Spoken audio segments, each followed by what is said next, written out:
नमस्कार, मैं हूं आपके साथ मयंक। तो देखिए, खबर आई है कि ट्रंप ने झुंझलाकर, गुस्सा होकर, फ्रस्ट्रेट होकर अपने एडवाइजर्स से पूछा है कि आखिर ईरान झुकता क्यों नहीं है। बहुत बड़ी खबर और बड़ी ही इंटरेस्टिंग खबर।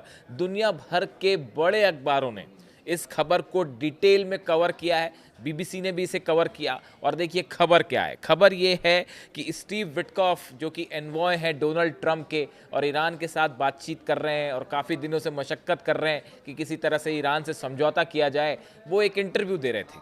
उस इंटरव्यू के दौरान उन्होंने जो बात कही ट्रंप को लेकर, वो बड़ी ही वायरल हो रही है सोशल मीडिया में। उन्होंने कहा है, US President Donald Trump is questioning why Iran has not yet capitulated in the face of Washington's military buildup in the Middle East. Donald Trump ये पूछ रहे हैं अपने एडवाइज़र से कि हमने इतना बड़ा जो जमावड़ा हथियारों का कर दिया, एयरक्राफ्ट कैरियर भेज दिए और डिस्ट्रॉयर्स लगा दिए, 17 डिस्ट्रॉयर्स भेज दिए, न्यूक्लियर सबमरीन्स लगा दिए, B2 बॉम्बर्स डिएगो गार्सिया में लगा दिए, जितने बेसेस हैं सब पे F-35 जेट्स हैं, F-16 जेट्स हैं। सब कुछ करने के बाद भी आखिर ईरान झुकता क्यों नहीं है, समझौते के लिए तैयार क्यों नहीं होता, ये अब ट्रंप पूछ रहे हैं। ऐसा लग रहा है मानो जंग शुरू होने के पहले ही ट्रंप ने अपनी हार कबूल कर ली। देखिए जो एग्जैक्टली उन्होंने कहा है स्टीव विटकॉफ ने, वो कह रहे हैं, स्टीव विटकॉफ कह रहे हैं इंटरव्यू के दौरान, I don't want to use the word frustrated. उन्होंने कहा मैं फ्रस्ट्रेट शब्द का इस्तेमाल तो नहीं करना चाहता क्योंकि डोनाल्ड ट्रंप के पास कई सारे ऑप्शन है। I don't want to use the word frustrated because Trump he, मतलब बिकॉज ही यानी कि ट्रंप को कह रहे हैं, because he understands he has got plenty of alternatives. मैं फ्रस्ट्रेट शब्द का तो इस्तेमाल नहीं करना चाहता क्योंकि ट्रंप के पास कई ऑप्शन है, but he is curious as to why they haven't. लेकिन वो ये जानना चाहते हैं कि फिर भी ईरान ने अब तक जो है वो हमारी बातें क्यों नहीं मारी। I don't want to use the word capitulated but why they haven't capitulated. उन्होंने कहा कि ट्रंप ये पूछ रहे हैं कि भाई आखिर ईरान ने अब तक सरेंडर क्यों नहीं किया। ये बात अब स्टीव विटकॉफ ने खुद जो है वो इंटरव्यू के दौरान कही। उसके आगे डोनाल्ड ट्रंप को लेकर उन्होंने क्या कहा वो भी सुनिए। Why under this sort of pressure with the amount of sea power, navy power that we have over them, why haven't they come to us and said we profess and we don't want a weapon. Trump ये कह रहे हैं कि हमने अपनी पूरी navy लगा दी, हमने पूरी अपनी सेना लगा दी, लेकिन उसके बाद भी ईरान अब तक हमारे पास ये कहते नहीं आया कि हम समझौते को तैयार हैं। इस बात से ट्रंप हैरान है और वो फ्रस्ट्रेटेड हैं। अपने जो एडवाइजर्स हैं उनसे पूछ रहे हैं कि क्यों नहीं सरेंडर करता ईरान। देखिए जो एक्सपर्ट्स हैं उनकी ये राय है, और उनकी ये राय नहीं है, ये जो ईरान को समझता है, ईरान को जानता है, जो अली खामेनेई साहब के बारे में उनका इतिहास जानता है।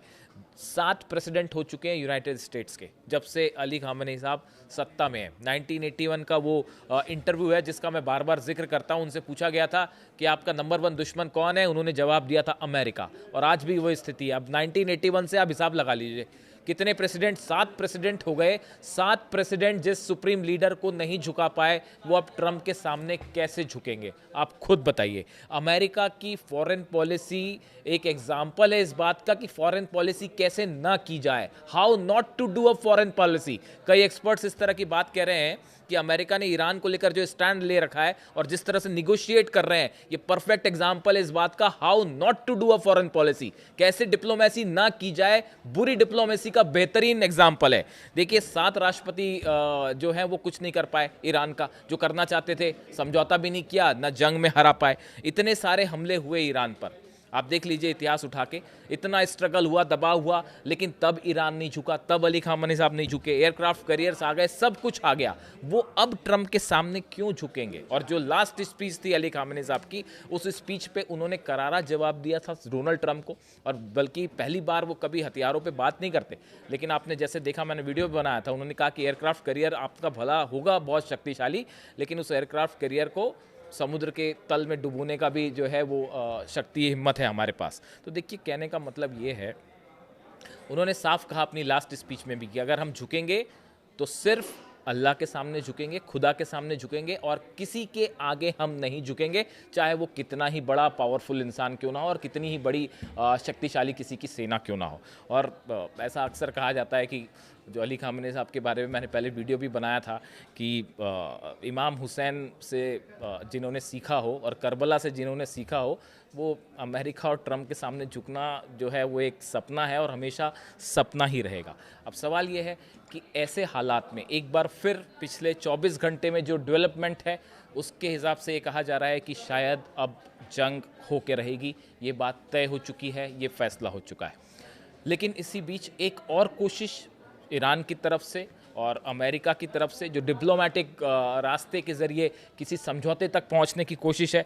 अगर आप देखें तो अब्बास अराक्ची जो विदेश मंत्री हैं, उनका एक बयान सामने आया है और उन्होंने कहा है, Araghchi said Tehran was preparing a draft of a possible agreement and would hand over it to Steve Witkoff in next few days. उन्होंने कहा है कि ईरान एक और नए मसौदे पे काम कर रहा है और वो हम अगले हफ्ते बताया जा रहा है कि एक जो अगला शुक्रवार आएगा, जुम्मा आएगा, उस पे जिनीवा में ईरान ये ड्राफ्ट जो है दे सकता है और जिसमें बड़े ही सम्मानजनक तरीके से एक समझौते पर पहुंचने की एक और कोशिश की गई है। अब आप देखिए, ईरान की बेहतरीन डिप्लोमेसी का एक और नज़रिया है ये और उन्होंने सामने रखा है, मुज़ाहरा किया है, वो ये है कि एक तरफ जंग की भी तैयारी है। आप चाहें जिस मोर्चे की बात कर लें, पूरी तैयारी, चाहे वो फारस की खाड़ी में हो, नेवी ड्रिल्स हो रही हो, मिज़ाइल टेस्ट हो रहे हो, डिफेंस सिस्टम हो रहे हो, एयरक्राफ्ट करियर्स हो, मिज़ाइल्स हो, हर क्षेत्र में ईरान हर लेवल पर जो है वो जंग के लिए तैयार है। दूसरी तरफ एक अच्छी डिप्लोमेसी का एग्जाम्पल देते हुए एक बार फिर ईरान की तरफ से एक नया ड्राफ्ट तैयार किया गया और जिसमें कहा गया, देखिए हम अपनी मिसाइल्स पे बात नहीं करेंगे, आपको न्यूक्लियर कंसर्न है, हम न्यूक्लियर मुद्दे पे बात करेंगे, वो भी हम ये नहीं कह रहे कि हम अपना अधिकार छोड़ देंगे, लेकिन एक सम्मानजनक तरीके से हम एक ड्राफ्ट सामने रखना चाहते हैं। अगर आप इस पर सहमत हैं तो हम आपसे पॉजिटिवली बात कर सकते हैं। यानी देखिए, दोनों चीज़ें साथ साथ चल रही हैं। ईरान ने एक तरफ जंग की भी तैयारी कर रखी है, अगर आप जंग करेंगे तो जंग का जवाब जंग होगा, टिट फॉर टैट होगा, लेकिन एक रिस्पॉन्सिबल, बतौर रिस्पॉन्सिबल मुल्क के तहत जो है हम जंग नहीं चाहते, हमने एक ड्राफ्ट भी सामने रखा है। अब सवाल ये है कि क्या ये मंजूर होगा अमेरिका को, क्या स्टीव विटकॉफ को? देखिए, जितने एडवाइज़र्स हैं डोनाल्ड ट्रंप के, सब हैरान हैं। जो कुछ हो सकता था वो सब कर लिया गया। ऑयल रोक दिया गया ईरान का, ईरान के जो करेंसी है, वैल्यू है, उसको गिराने की जितनी कोशिश हो सकती थी वो हो गई। टैरिफ लगा दिए गए हर उस देश के ऊपर जो कि ईरान के साथ ट्रेड कर रहा है। इतने बड़े बड़े स्टेप उठा लिए गए, उसके बाद ना आर्थिक मोर्चे पर ईरान डगमगाया। ये जो अंदर प्रदर्शन हुए, जो ईरान की तरफ से कहा गया कि ये सेबोटाज है और मोसाद और CIA की तरफ से ये साजिशें हुई, उन तमाम चीज़ों के बावजूद आखिरकार जनता वहाँ अब भी अली खामनेई साहब के साथ खड़ी है। ये छोटी सी बात शायद समझ नहीं आई अब तक कई लोगों को, यूरोप को और अमेरिका को शायद, कि भले आपके जो सैंक्शंस लगे हैं उससे आर्थिक हालात ख़राब हैं ईरान में, लेकिन वहाँ की जो जनता है वो अपने सुप्रीम लीडर के साथ अब भी खड़ी हुई है। मुद्दा इकोनॉमिक था, वहाँ उसको आपने जोड़ दिया सुप्रीम लीडर को हटाने से और वो प्लान आपका फेल हो गया, क्योंकि जनता तो जो है सुप्रीम लीडर के साथ खड़ी है। तो ये बड़ी सिंपल सी बात है। देखिए, मेरी कल एक विदेश नीति के एक्सपर्ट हैं भारत के, उनसे मेरी बात हो रही थी। उन्होंने कहा कि देखिए, बड़ी छोटी सी बात है मयंक। उन्होंने ये कहा कि अगर डोनाल्ड ट्रंप और अमेरिका इस बात को समझते कि ईरान कभी सरेंडर तो नहीं करेगा, आपकी शर्तों के आगे कभी झुकेगा नहीं, ये बात जिस दिन अमेरिका को समझ आ गई, डोनाल्ड ट्रंप को समझ में आ गई, उस दिन समझौता हो जाएगा, एक सम्मानजनक तरीके से समझौता हो जाएगा। आपने 12 दिन की जंग करी ईरान के साथ, नतीजा क्या हुआ?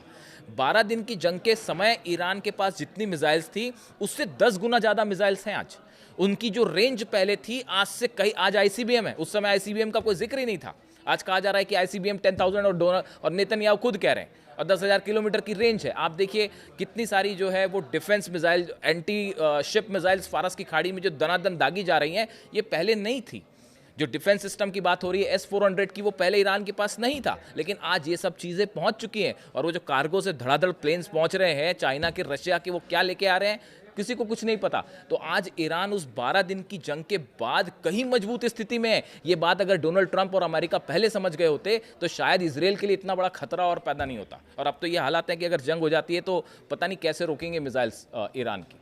तो कुल मिला के देखिए, अब ये बात तय है, जैसे सोर्सेज बता रहे हैं कि अगले 3 से 4 दिन में शायद, जैसा शुक्रवार का टाइम, चूँकि अब्बास अराक्ची साहब ने जिक्र किया है कि नेक्स्ट फ्राइडे को हम इसको हैंडओवर कर देंगे, यानी शुक्रवार तक का हो सकता है कि टाइम हो, लेकिन अब कई एक्सपर्ट्स ये कह रहे हैं कि जंग अब शायद तय हो चुकी है। और इस बीच डोनाल्ड ट्रंप का अपने एडवाइज़र से ये पूछना कि आखिर ईरान झुकता क्यों नहीं, ये बता रहा है कि जंग के पहले ही जो एक साइकोलॉजिकल गेम था उसमें तो कम से कम ईरान जो है वो अमेरिका को मात दे चुका है और अली खामेनी साहब ट्रंप पर भारी पड़ गए। इससे जुड़ा जो भी अपडेट होगा मैं आप तक पहुंचाऊंगा। कमेंट करके बताइए वीडियो कैसा लगा। Thank you so much.